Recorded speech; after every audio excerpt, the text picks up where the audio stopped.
குளிர் அடிச்சது டிசம்பர் மாசம். இப்போ வெயில் அடிக்க ஆரம்பிச்சிருக்கு. சம்மர் ஆரம்பிச்சாச்சுங்கோ. வீட்டில் ஃபேன் இல்லாமல் படுக்க முடியலைங்கோ. 110 டிகிரி வரைக்கும் போகும் வெயில். வட இந்தியாவில் பயங்கரமான வெயில் வந்து வெயில்னால சாகிறவங்க நிறைய பேர் இருக்காங்க.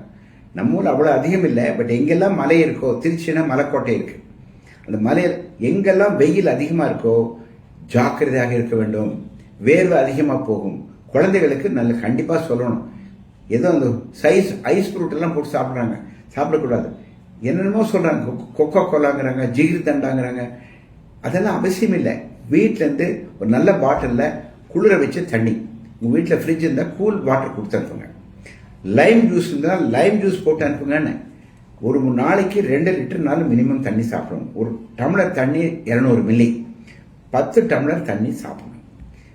உடம்புல வேர்வை அதிகமாக பெரியவங்களும் பெண்களும் அதிகமாக வேலை பண்ணுறவங்களும் ரோட்டில் வெயிலில் வேலை பண்ணுறவங்களும் அந்த சன் ஸ்ட்ரோக்குன்னு வரும். அது வராமல் தடுக்கிறதுக்கு தண்ணி நிறையா குடிக்கணும். தண்ணி போடக்கூடாது, சாராயம் குடிக்கக்கூடாது, கல் சாப்பிடக்கூடாது. சாப்பிட்டா இன்னும் ஜாஸ்தி தொந்தரவு வந்துடும்.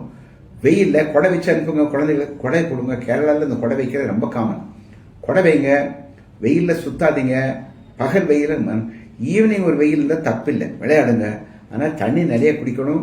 Minimum 10 tumbler 2000 milli, that is 2 litre 3 litre தண்ணி குடிங்க. யூரின் நல்லா வரணும். யூரின் சரியாக வரலன்னா பிளட் திக்காயிடும், யூரின் திக்காயிடும், யூரின்ல ஸ்டோன் ஃபார்ம் ஆகிடும். வேர்வை கவனிச்சுன்னா டீஹைட்ரேஷன் வரும். குழந்தைகளுக்கு வாமிட்டிங் வருது, டீஹைட்ரேஷன் வருதுன்னா ஹாஸ்பிட்டல் அட்மிட் பண்ண வேண்டியிருக்கும். வெயில், அளவான வெயில் நல்லது. அதிகமான வெயிலில் சுத்த வேண்டாம். குழந்தைகளுக்கு அறிவுரை சொல்கிறேன், கடையில் போய் அது இதுன்னு சாப்பிடாதீங்க. வீட்டில் பண்ணுற சாப்பாடு எடுத்துகிட்டு வாங்க. டிஃபன் கேரியில் ஐஸ் ஃப்ரூட், ஐஸ்கிரீம் எல்லாம், மாதுளம்பழம் ஜூஸ் குடிங்க. உடம்புக்கு நல்லது. உடம்புல வியாதி வராது. கண்ட ஜூஸ் சாப்பிட்டா வயிற்றால போகும், காலரா வரும்.